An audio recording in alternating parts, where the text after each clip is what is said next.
ayun, to be energized. Wow! Hello! Akalain mo yung nakaabot tayo sa episode 2. Guys, grabe guys! Podcast na yun eh. Magiging, ayun, sinapian ni Sophie Prime. Ayun guys, hello po sa inyo. Akalain nyo nakaabot tayo ng episode 2 dito sa AC versus the world! World! World! World!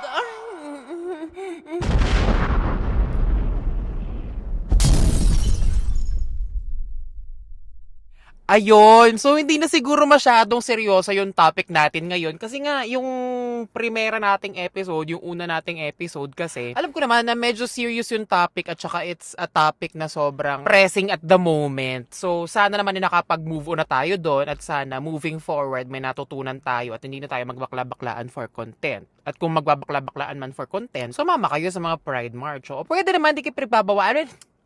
Ito naman tayo, magiging serious na naman tayo. Sabi ko naman, gusto ko GV-GV lang tayo on a Good Friday. Ayan. Hello po sa mga nagse-celebrate ng Semana Santa sa inyo. Sana po kayo ay nagtitika, nagre-reflect ng maayos. At yung iba naman, na mga nasa beach, lalo yung mga bakla sa Puerto Galera, mag-enjoy kayo dyan. Sige, magpatira kayo dyan mga che. Support ko kayo. Go! Tumuwad kayo sa kung saan-saan. Go! Basta practice safe sex. Okay? Always bring protection and galingan nyo sa pag-ungol. Gusto nila yan. So medyo mataas yung energy ko ngayon kasi number 1, ako ay nag-e-errands ngayon. Number 2, matcha tayo. So yun na nga, nagawa ko lahat ng errands ko, nakapag-deposit ako, nagcha-charge ako ng kotse ngayon kasi nagpalit ako ng kotse.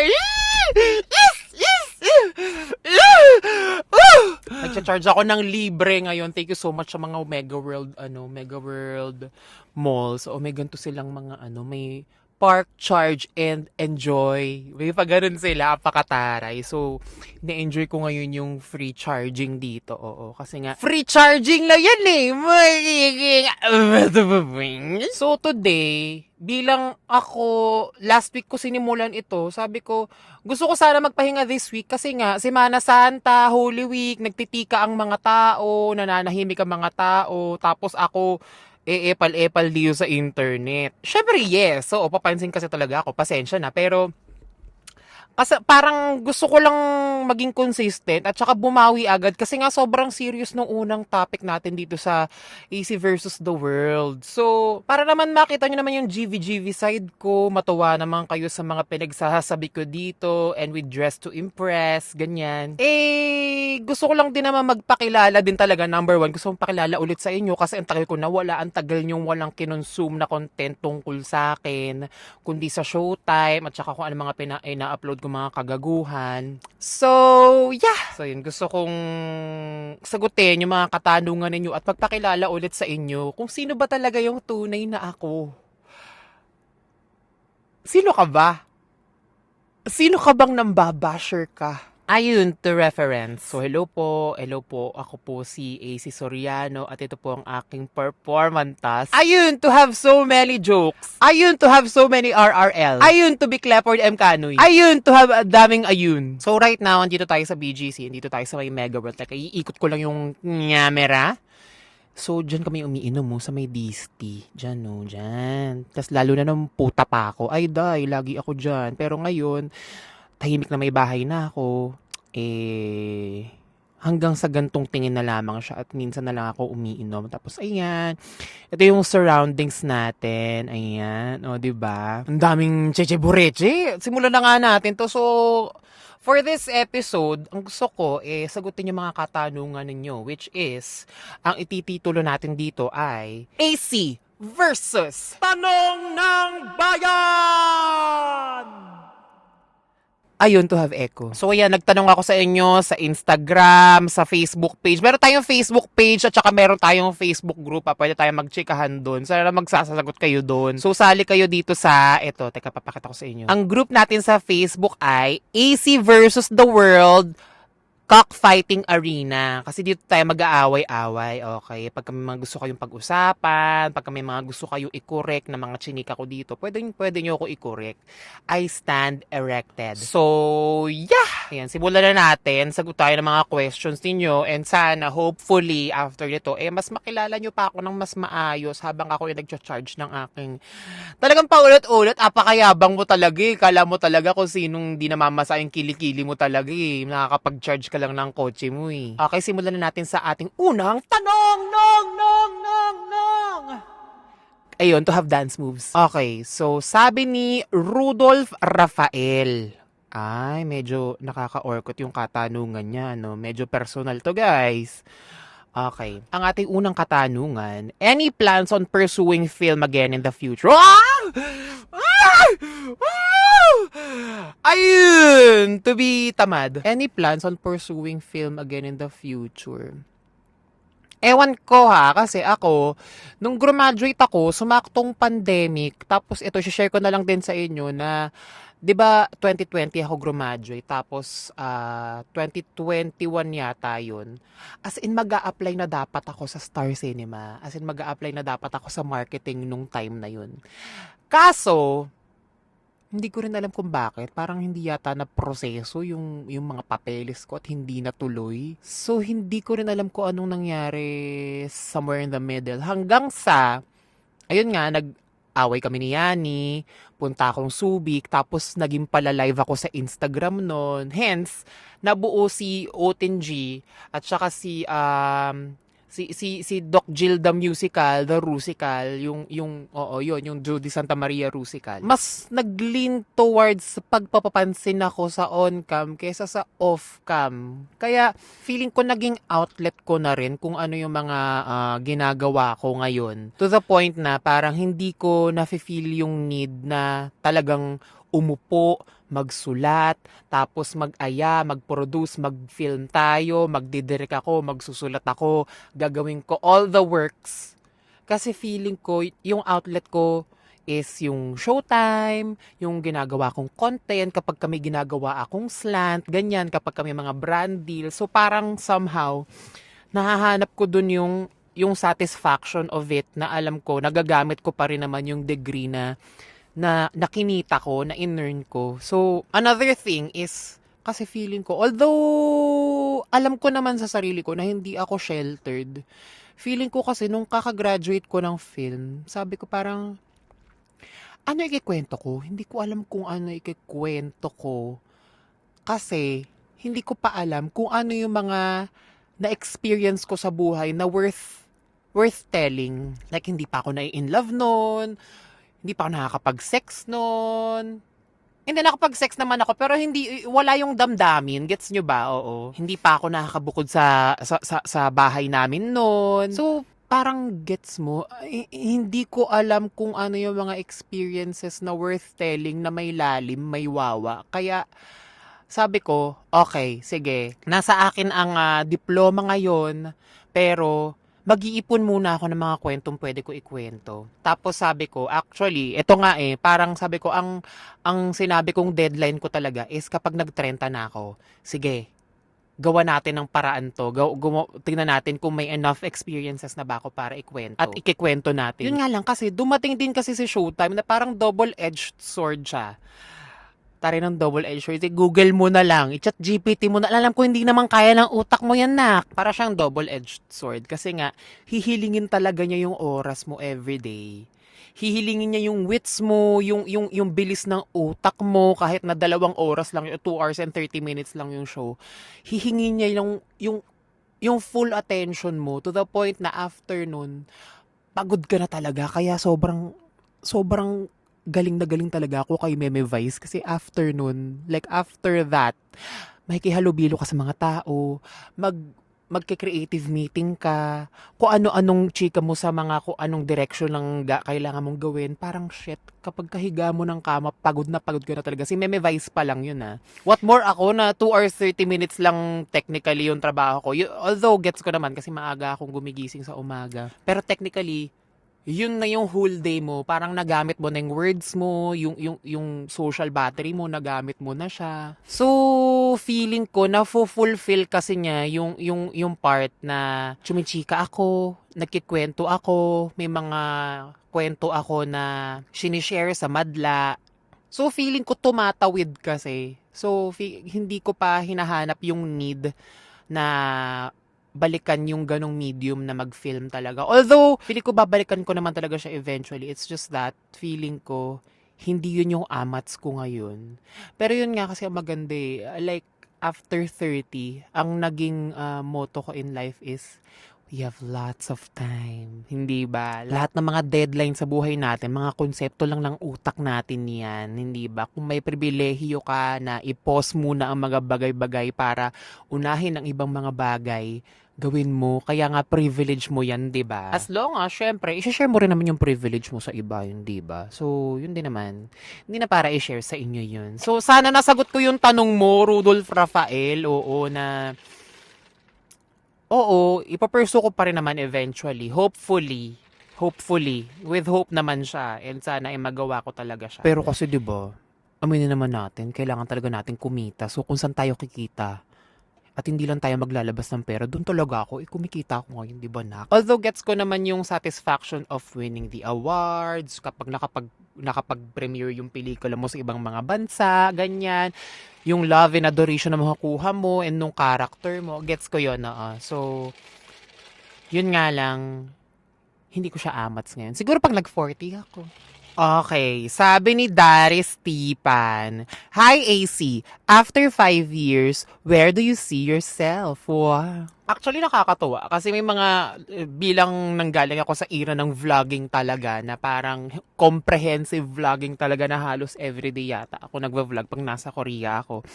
To the point na ako lang yung kausap ko, sarili ko lang ng sarili ko. Kaya may mga chika ako doon na parang pag binabalikan ko, ay, nagkatotoo. May mga chika rin naman ako na, ay, hindi siya nagkatotoo. Pero, niredirect ako sa mas maganda, sa mas love kong gawin ngayon. So, yun yung nakakatuwa na meron tayong mga hindi lang siya mental notes, meron tayong digital footprint na pwede mong balikan and pwede mong kilalanin ulit kung sino ka before.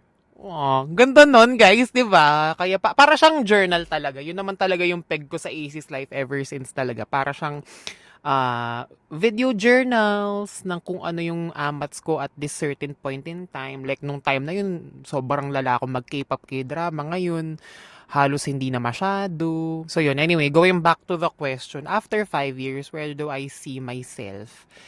Ito with hope talaga siya na sana nasa showtime pa rin ako kasi sobrang na-enjoy ko talaga yung ginagawa ko doon sa It's Showtime. Like, yung practice and discipline of hosting and the practice of having quick wits all the time. Tapos, aside from that, sobrang na-enjoy ko talaga yung camaraderie na camaraderie. Narinig mo lang sa kanta ni Sabrina Carpenter talaga yan. Hindi mo pa nga na-google ko lang ibig sabihin yan. Yung camaraderie na parang everyday, papasok ka sa trabaho, pero familiar faces yung mga nakikita mo na parang sobrang kilalang kilala mo na talaga na parang shit, totoo talaga yung pamilya, day. O, hindi siya etos, hindi siya showbiz talaga na everyday, papasok ako sa work. Although, alam ko na parang may times talaga na gusto kong humilata na lang sa bahay, yakapin yung aso ko at yung jowa ko. Iba talaga yung comfort of it na hindi siya typical, hindi siya normal na trabaho kasi nga ang daming layers about it. Tapos, aside from ang dami kong nakikilala every single day, like yung mga contestants namin, at chika namin, para kam everyday may nade-discover akong bagong achievement unlock. So, I guess yun yung satisfaction na nakukuha ko doon. And, ito rin, kaya ginawa ko tong podcast na ito. Kasi, aminin natin, may mga times na kailangan mo talagang i-share din talaga yung spotlight sa iba. Like, may mga araw na araw ka, may mga araw na hindi mo araw. And may mga times na gusto mo ng mga conversations that would make sense. Pero kasi, bilang gap show nga kami, from time to time, ang longest lang talaga naming mga gaps, mga 15 minutes. Hindi mo masisiksik dun yung mga nakakabusog na mga conversations. Kaya ginawa ko rin ito. So sana, ayun din, sana mag-prosper itong podcast na ito. At sana, more than it prospering, sana mas maging outlet ko talaga itong pagpo-podcast bilang na-enjoy ko naman talaga siya before with Yani, of course. And na-enjoy ko rin talaga siya ngayon. Like, ito, di ba? Siguro, pangatlo, where do I see myself in 5 years? Siyempre, kasama ko pa rin yung jowa ko, kasama ko pa rin si Tala, kahit 7 years old na siya. So, pag binibilang mo, parang sabi nila, hanggang 10 years old lang daw ang aso. So, ayun, another heartbreak yun for us. Though, where do I see myself in 5 years? Hopefully, hindi lang financially stable. Gusto ko na nag-uumapaw na pera. Ah!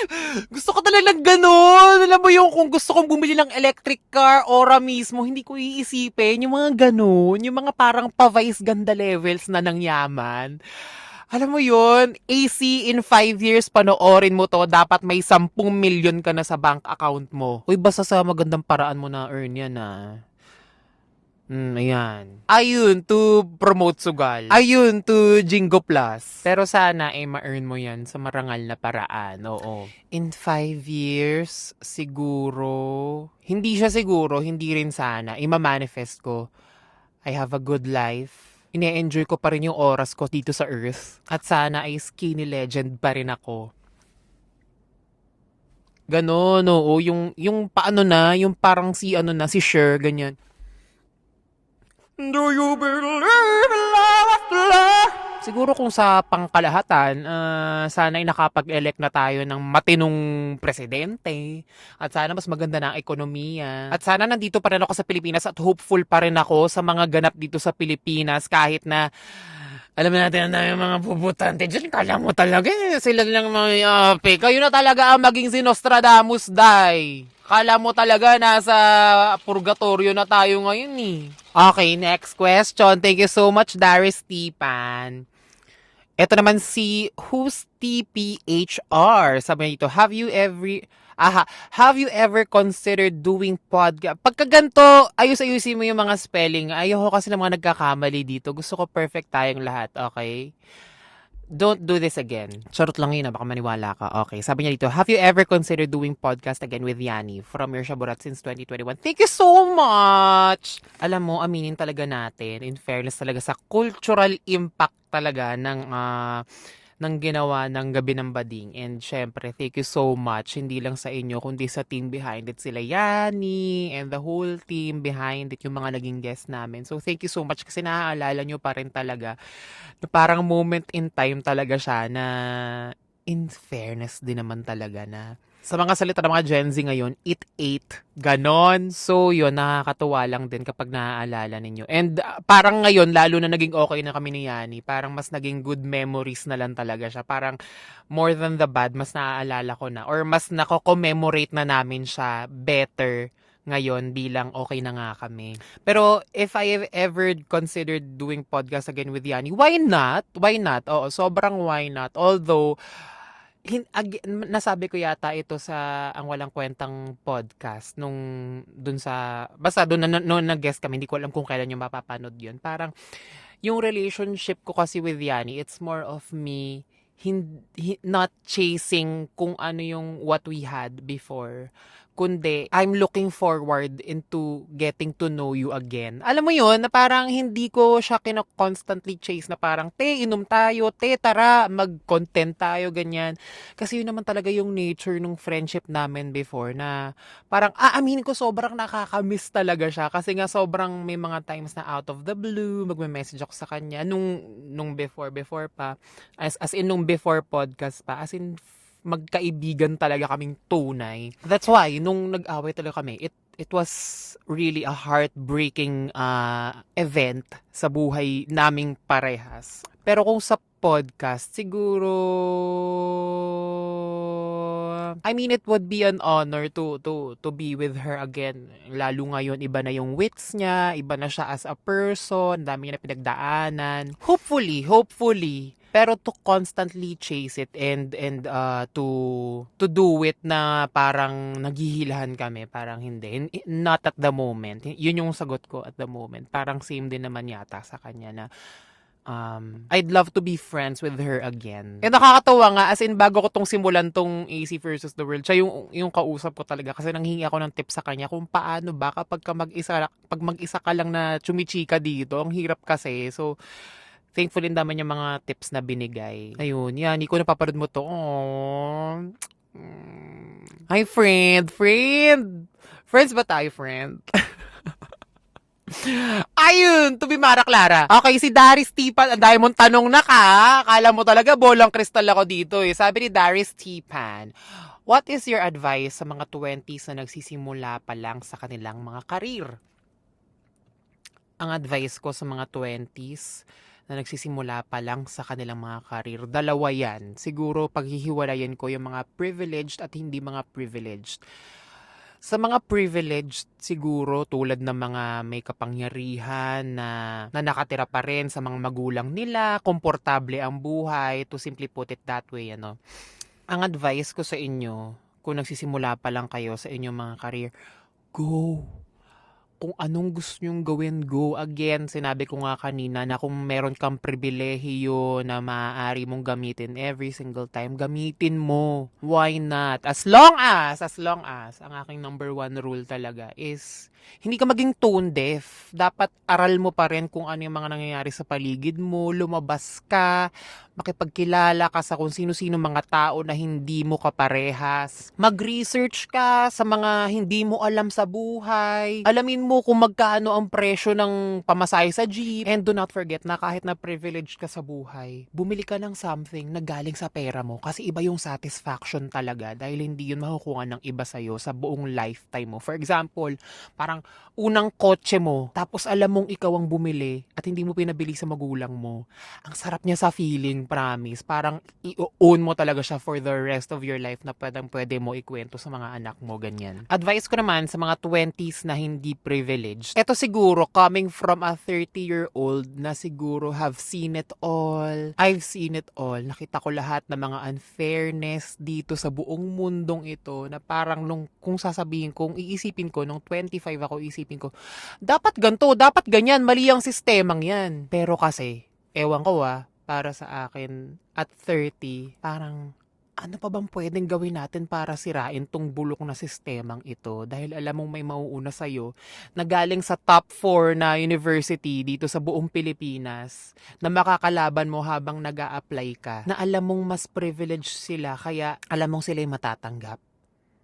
Gets nyo ba iniisip ko? How do we really break away from that kind of system? To the point na ang magiging advice ko talaga sa inyo is galingan ninyo. Galingan ninyo to the point na magmumukhang bobo yung mga privilege na yon. Gets nyo ba? Kasi wala talaga tayo ibang gagawin. Kung hindi nyo gagalingan talaga, ay alam ninyong pwede kayong palitan ng kung sinong privilege dan. Alam ka naman bumoses ka dun sa mga boss, di ba? Paano ka naman kakain, hindi ba? Hindi tayo pwedeng laging prinsipyo na lang, hindi na lang. At 30 talaga, siguro, sa inyong lahat, sa mga 20s dito, no? Ang tip ko talaga, coming from a 30-year-old is, hindi pwede laging prinsipyo kasi hindi ka makakakain. Ayun lang. Sana nagme-make sense ako. Baka makancel ako dun sa opinion kong yun. Pero wala eh. Yun talaga yung nakikita ko eh. Parang as much as possible, gusto mo talaga siyang baguhin. Gusto mo ang baguhin ng mundo. Lalo na kung kolehiyo ka. Ang dami mong shit na nakikita. Pero hanggat hindi pa nababago yung sistema, wala tayo ibang choice kundi galingan natin sa buhay. Okay, sabi naman dito ni Victoria. Hi, Victoria. Ma, if may bad vibes sa international trip with friends, after nun, friends pa rin ba kayo? LOL, help me please. Panoorin mo sa AC's Life Season 2, Episode 3. Ay, hindi, Season 3 yata yun. Oo, basta yun. Nyeche! Ako for me, siguro bilang 30-year-old talaga, isa sa mga natutunan ko na isang sobrang laking skill talaga sa buhay ng pakikisama. To the point na kapag hindi ka talaga marunong makisama, wala kang patutunguhan sa buhay talaga, day. Kaya minsan pag nababasa ko sa Reddit na parang, ay, bakit may mga friends na hindi nyo na friend, ganyan punyeta kayo. Kung gusto ninyo, kayo makipagkaibigan sa kanila. Bahala kayo, papalakpakan ko pa kayo pag naging forever friend nyo sila. Mga hayop kayo. Basta ako kay Yani lang ako nag-sorry kasi alam ko may kasalanan din ako noon. Pero yung sa iba, may kasalanan man ako sa kanila, deserve nila yon. Iit ng ulo ko, nyeche kayo, binabalik niyo yung mga memories ko eh. Pero ang buod lang talaga ng gusto kong sabihin dito sa tanong na ito ay wag kang matakot na mag-lose ng mga kaibigan, lalo na kung hindi ka naman nila deserve, hindi nila deserve ng energy mo, hindi nila deserve ng pag-iisip mo, hindi nila deserve ng hindi ka makatulog sa gabi, hindi nila deserve na masisi ikaw mismo for their own sake. At kung sa tingin nila sila ang bida sa mundo, pues sige na, ibigay mo na, kayo na ang bida sa mundo. Ano, ikaw lang naging international trip dito? Ano kala mo sa akin, tour guide? Ayun, message mo sa kanya yun na, iniisip ko lang naman yun para sa'yo. Hindi ito nanggagaling sa personal experience o hindi ito mga galit sa puso ko. Sinasagot ko lang yung katanungan niya. Ito naman kasing si Victoria, ang daming katanungan na nyeche. Ay, eto, ang ganda ng tanong dito ni It's Charles. Things that surprised you working in the industry. Okay, bilang technically 3 years na ako na hindi ko kasi masabing showbiz siya. Parang nagkikringe ako pag sinabing nasa showbiz na ako na parang nagti-TV ako, ganyan. Siguro, number one thing that surprised me dito sa industriyang ito is number one, totoo pala talaga yung mga palakasan na parang kahit kasi hodang mas talented ka dito sa talent na ito, kung mas kilala siya, mas maganda siya, siya talaga ang kukunin. Wala. Taas kamay na ako dyan. Oo, yun na yun eh. Pangalawa, may mga moments talagang hindi ka pwedeng humindi dahil kailangan mo na magbigay ng pabor. Totoo talaga yun. Halimbawa, isang beses, parang may overall invite sa Showtime. Like, may birthday yata kung sino man. Tapos, parang ini-expect yata nila is lahat nandoon. Or, kailangan, for example, Showtime Online New, may isang muka na nandoon sa isang event na yun. Parang ang situation yata is walang dumating from our group or ine-expect yata na nandun ako, tinatamad talaga ako dahil. Kasi di ba sinabi ko na nga sa inyo kanina na parang pagka na-exhaust mo na talaga yung energy mo ng from 7 a.m. to 2:30, yun na talaga yun eh. Masusurprise ka na lang minsan kapag ka may energy ka pa, ganyan. Doon gugo ka talaga, kaso hindi ko kinaya talaga. Parang wala na talaga akong social battery nung araw na yun. Hindi naman ako napagalitan, hindi naman siya sa hindi naman siya taken against me, ganyan. Pero sobrang halaga talaga ng mga attendance kasi kailangan mo magpakilala, makipagmukaan, gets mo? Halimbawa, kailangan striking yung as in, kailangan mo talaga magmuka. As in, pakilala mo yung mukha mo which brings me to my third point talaga. Kailangan talaga may distinct branding ka talaga. Na parang, dati akala ko eme-eme lang yun. Kaya nga, napansin din ni Yani, ang daming mga friends ko before na may meet ko ulit ngayon, na parang kapag nami-meet kami, sabi nila, shit, ibang-iba ako kasi nga, sobrang vanilla na mga damitan ko before. Hindi naman siya sa pangit, hindi naman siya hindi maayos. Pero kasi dati, as in sweater, pantalon, minsan nagba-black shirt pa ako, tapos yung buhok kong na hati lang sa gitna, ganyan. Pero ngayon, parang in the last 2 years, talagang may extra effort talaga ako na kung ano yung susuotin ko for a certain day. Dapat striking talaga siya. Dapat magpapakilala yung damit mo na parang kahit nakalingon ka, alam nilang ikaw yon. Tsaka in fairness, na-enjoy ko talaga yung Blondina era ko talaga. So feeling ko, kakalbuhin na lang talaga ako ng pagkakataon. So, ayun, to scratch the anit. So yun, itong mga sagot ko naman dito, hindi ko sinasabing hindi siya necessarily okay. I mean, again, sistema na siya at nag-work siya for the longest time. Nakaka-surprise lang pero we work our way through it. Hindi naman siya laging pangit naman. And again, katulad nga ng sinabi ko kanina, kailangan talaga excellence. Galingan natin palagi. So yun din naman yung mantra ko sa pag-showbiz. Antaray, mag-40 minutes na yata akong nakaano dito. Sorry, depende yata sa edit. Okay, basta andito na ako ng mga 44 minutes na to. So, ewan ko kung may mga makakat pa ako dito. Anyway, okay, so next question. Hindi ko alam kung pang ilan na ba to. Tingnan natin kung may mga matinong question pa dito. Eto, chika ni Juliana. ERNZ. Sabi niya, gusto ko lang sana malaman na as a hater, ano yung pinaka-pet peeve mo na behavior sa tao. Alam mo, kakatanong mo pa lang, naisip ko na agad. Ayoko talaga sa tamad. Pasensya na. Pero feeling ko naman maraming mag-a-agree sa akin dito na nakakabura, nakakatamad kapag kami mga kasama kang tamad. Like for example, yun, katulad ng example kayo na international trip, naburat siya kasi nga may mga pa-importante na anong source? Bakit? Bakit ka ganyan? Meron din yung mga, for example, mga hindi nagbabasa kasi tamad. Kaya bumababa talaga ang comprehension dito sa Pilipinas, Day. Ewan ko, parang ang general kasi masyado ng tamad and ang perfect niya talaga na example and ang perfect niyang pang-describe na ang daming layers ng pagiging tamad. Parang hindi mo, tamad, ng pagiging tamad na parang hindi mo alam, like, saan ka nang gagaling? Oo. I mean, kung hindi mo tutulungan ng sarili mo, bahala ka sa buhay mo. Yun lang yun. Sabi nga ni Josh Mojica, hindi kami tamad. Masipag kami. Ay, ito, sige, ang ganda ng last question, no? Galing ito sa AC versus the World Cockfighting Arena Facebook group. So, kung gusto nyo sumali kayo dyan. Nasa bio ang aking link. Nasa description ang link netong group na ito. At makipagchikahan kayo sa ibang mga,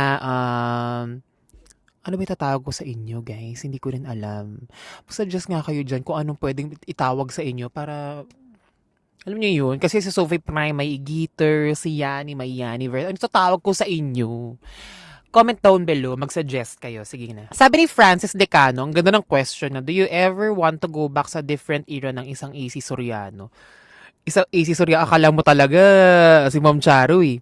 In the college days, the K-drama like vlogging days, the Zambales days, GNB days, Tony G and Jody days, mga ganyan. Kung may babalikan ako na era sa life ko, sa past ko, na gusto ko ulit i-relive. Ewan ko guys, sorry, pasensya na, hindi ko maisip agad yung tanong. Hindi ko maisip agad yung sagot kasi sobrang enjoy ako sa life ko ngayon. Sobrang na-enjoy ko kung ano yung meron ako ngayon. Like, alam ko may mga, from time to time, may mga struggles, may mga bagay na gusto ko pero hindi ko ma-achieve at the moment, ganyan. Pero sobrang, ang sarap ng buhay ko kasi ngayon. Ang saya mabuhay. Ngayon ko lang talaga na fully realized yung self ko, na ini-enjoy ko lahat, na wala tayong utang, 'di ba? Nabibili ko kung anong gusto ko somehow. May collection ako ng mga digicam, ganyan. Nagpo-podcast ako, TV host ako, nakakadaldal ako. Ang sarap lang kasi sa feeling ng kung ano mga nangyayari sa akin ngayon. So, however, okay, sige. Para lang masagot ko itong tanong netong si Francis. Kung meron akong gustong balikan na different era ng buhay ko. Although in fairness, na-enjoy ko naman lahat. Yung college days ko, in fairness naman, na-enjoy ko naman siya kahit may mga konting buwisit dyan. Na-enjoy ko naman yung company nila. Sila Celine, sila Cody, sila Clarice. Hello, shoutout sa inyo. Na-enjoy ko rin naman yung kaka-Korea ko. In fairness, ang gastos nga lang nun. So parang hindi ko siya gustong balikan. Oo, ang gastos ko nun. Like, iniisip ko, yung mga album nakatambak sa bahay namin ngayon na magkano din yun. Na pwede ko naman i-stream sa Spotify. Na binili ko dahil sa photo cards. Gets nyo ba? So parang, oh well, nangyari na yon, so okay na yon. Sige na, lahat naman yata nabaliw sa K-drama ng mga panahon na yon. Yung Zambales days, in fairness din naman, sobrang chill ng buhay ko noon. Yung GNB days, in fairness din naman talaga sa productivity ko ng buhay ko noon. Yung Tony G and Jody days, in fairness din naman talaga sa perang dinala niya sa wallet ko naman talaga. Thank you so much. Pero siguro, kung i-rank ko yung tatlong yon, parang kung asan dito yung pinaka-less na stress levels, kung alin dito yung pinaka masasabi kong glory days dito sa lahat ng mga era na ito. Na in fairness, thank you so much naman Frances, parang naabangan mo yata lahat ng era ko. Thank you so much naman, nandiyan ka pa rin. Just to answer your question, yung Zambales days, na although solitary siya, mag-isa lang ako sa forest, as in nasa bundok ako noon ng tralala, tahimik lang ang buhay. In fairness, gusto ko siyang balikan ulit kasi parang ang ikli lang din noon, oo. Tsaka inaaliw-aliw ko lang yung sarili ko palagi noong mga panahon na yun kasi nga nasa bundok lang ako palagi at kailangan 9 o'clock nandun na ako sa apartment ko noong mga panahon na yun. So, yeah. Kaso ang bilis-bilis kasi nun, parang mga ano lang yata, yung era na yun, 6 months lang yata. Unlike itong GNB, magwa 1 year din naman yata sana siya nun, parang 9 months din yata. Yun yung Tony G and Jody days. fairness din, kaso nakakapagod din kasi talaga yun. Pero I'm thankful sa lahat ng era na ito, may mga pulot naman ako at in fairness naman, epic naman talaga lahat ng era na yun. Thank you so much at naaalala mo lahat ng yun at na-segregate mo siya ng maayos so, at nabigyan mo siya ng title. Maraming salamat sa iyo, Francis. So, yeah! Uy, thank you so much sa mga nag-send ng inyong mga katanungan. Pasensya na sa mga ibang tanong kasi parang nasagot ko naman na yata yung iba dito. Ulit-ulit na lang talaga. Ano, parot? Nasagot ko naman na yata yung iba before, so hindi ko na sinagot yung iba. Pero thank you so much. Again, maraming salamat sa mga nag-aabang palagi. And sa mga nandito, mga solid yan. Sa mga solid na mga nanonood sa akin before pa, thank you so much kasi nandito pa rin kayo. Shit! Ayun, to Vicente. So yun, ito po ang episode 2 ng AC versus the World. Ito po ang AC versus Tanong ng Bayan! Yan! Okay, anong topic natin sa episode 3?